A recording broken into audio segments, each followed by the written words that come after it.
Coming up on Newsbreak, University of Utah student Michael Daniel will be teach me how to beatbox. And later on Newsbreak, I interview Roger Perkins about the Veteran Support Center and their efforts to help veterans on campus. It is called Newsbreak. Hi, welcome to Newsbreak. Hello, I'm Heather Ross. And I'm Nathan Wright. Welcome to the spring edition of Newsbreak. For Newsbreak, I'm Corey Peterson.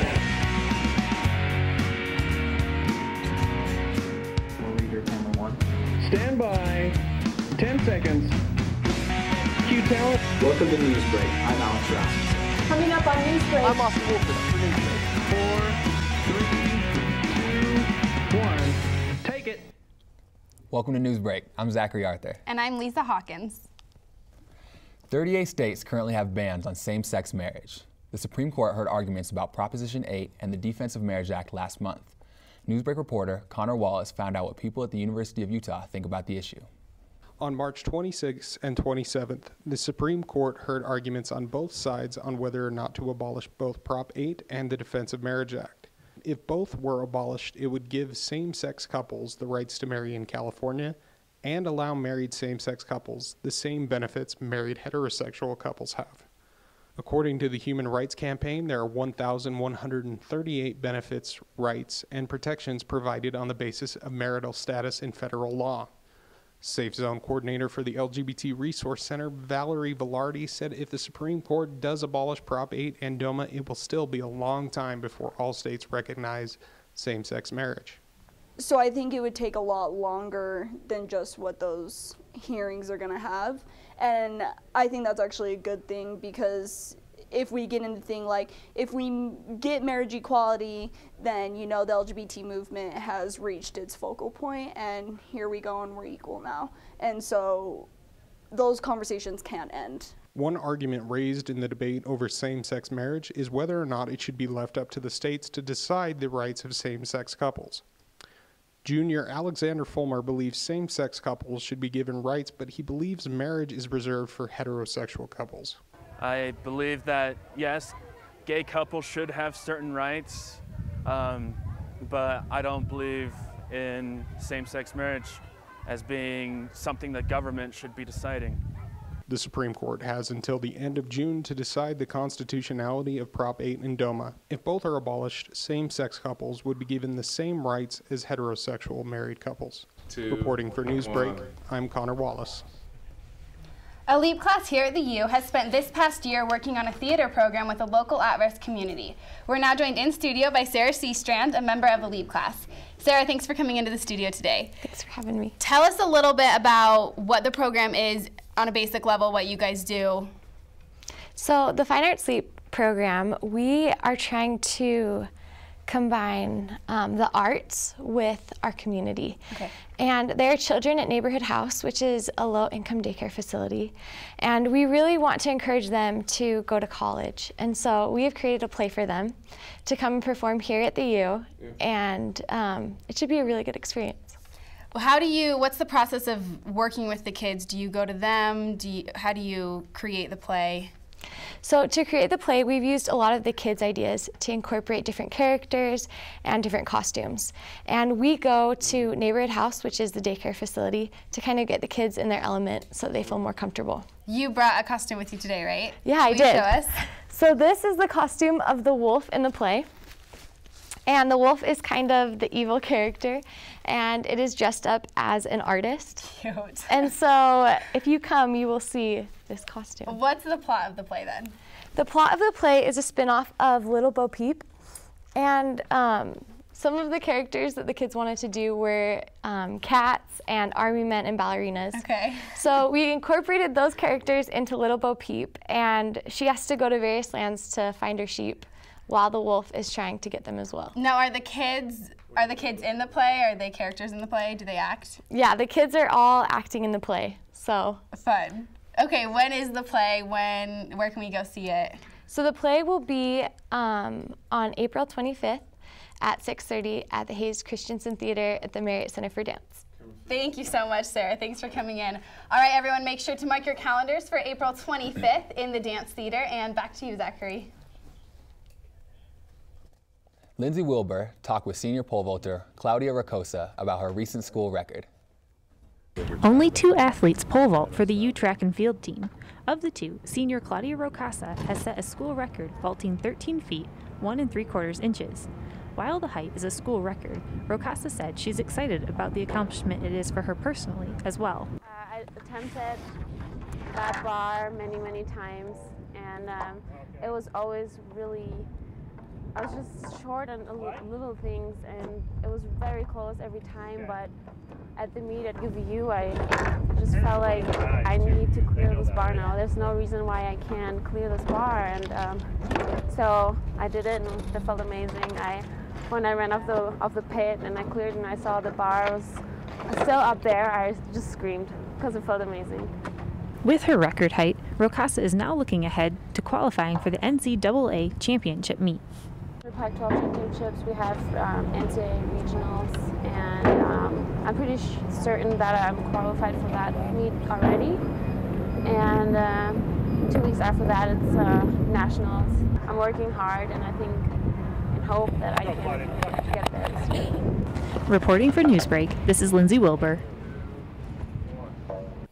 Coming up on Newsbreak, we'll find out about the University of Utah's Gray Squad, and Gustavo Rodriguez learns how to beatbox.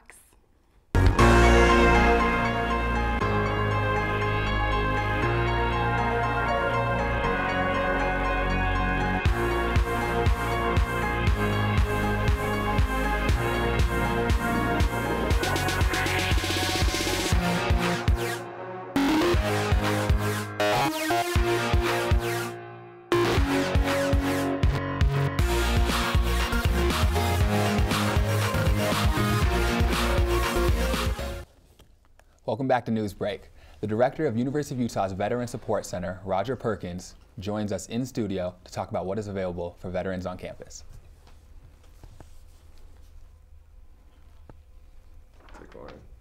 Under the direction of Roger Perkins, the director of the Veteran Support Center located in the Student Union, and can also be found on Facebook, the center has been able to keep track of where veterans have served and under which branch of military they have served. They also provide job finding opportunities through networking conferences and provide counseling and free coffee. So as the Boots to Utes sign says, what's not to like? Roger, thank you for being here today. So just to jump right into the questions, from your experience with the military, what is the hardest part about adjusting from life in combat to life at home? The most difficult transition a veteran faces coming onto campus is changing from having to deal with life-threatening, really important issues to the day-to-day things that a student faces. In combat or in the military anywhere, it's a dangerous lifestyle. The decisions you make affect people's lives and whether people will be hurt or not be hurt and things like this. On campus, if you miss a class, just miss a class. And PTSD is a really big issue among veterans. A debate about the statistics of it a little bit. 25% roughly of veterans come back from tours in Afghanistan with PTSD. What is the Veteran Center doing on campus to help veterans? The number is actually probably closer to 16%. But one of the things we've got is we have counselors that will come in from the Veterans Administration to deal with veterans that have PTSD and allow them to come into a non-threatening environment, our center, and get the counseling they need for this. There's also the Disability Services Center on campus, which provides support for them as well. And the Veteran Support Center has quite a few programs for veterans here. What are some of the programs you offer in your center? We provide tutoring, no cost to the veterans. We provide counseling. We talked about the veterans guy, the VA guy that comes in to deal with the PTSD veterans. We also have educational counseling. But the big thing veterans get is camaraderie. They can come into a safe place where they can sit down and talk to people that know all the acronyms and be able to link back up with what made the military important to them. And so thank you for being here, Roger. It was really nice of you to come into studio. You can find out more about the Veteran Support Center in the Union Room 161 or online at veterancenter.utah.edu. Back to you, Lisa. A group of men known as the Gray Squad helps the women's basketball team prepare for the WNIT tournament this year. Zachary is a member of the team and brings us more about the Gray Squad. Run hard, run hard, run hard! The University of Utah women's basketball team had never made it to a postseason championship game. That is, until they competed for the WNIT title this year. The idea that they got the opportunity to have this very special memory as a group, you know, you just, that much time on the road, it was cool that we got to the championship, but the journey to get there was just remarkable.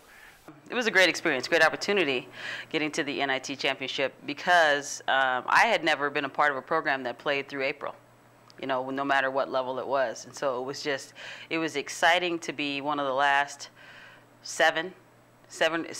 last six teams playing, you know, in the NCAAs. So it was, I think for me and my experience personally as assistant coach, it was a great opportunity to see what it took to play till April because it was a grind. A grind it was. Countless hours were spent in the film room and on the practice floor, fine-tuning each and every little detail. For 2 hours every day, they were cut off from the outside world and focused on only basketball. Based on the championship run, hard work clearly paid off. However, the University of Utah women's team had a bit of a secret weapon this year. A group of young men played against them every practice. Those men are part of what is called the Gray Squad. Well, first of all, we got the best Gray Squad in the country. We have 4 guys that come in most of the time, and one guy that's been unbelievable through all this. But they are, it's great to have guys come in and compete against the size and the length and the athleticism that we need to compete against that we can't provide for ourselves in practice. The purpose of the Gray Squad is just to elevate the intensity of our practices. You know, bringing in guys is a bigger, faster, stronger opponent. It's a group of young men, you know, that are going to pose a big threat to us defensively. You know, going to give us something that we may not see with the teams we play, but that prepares us, you know, for whatever is to come. Brothers Nate and Josh Cordova are 2 members of the Gray Squad that are aware of their value. The Gray Squad was a crucial part of their success. We go out there every day and we deliver probably a little more than what they're going to see on the court, definitely a little more than what they see on the court.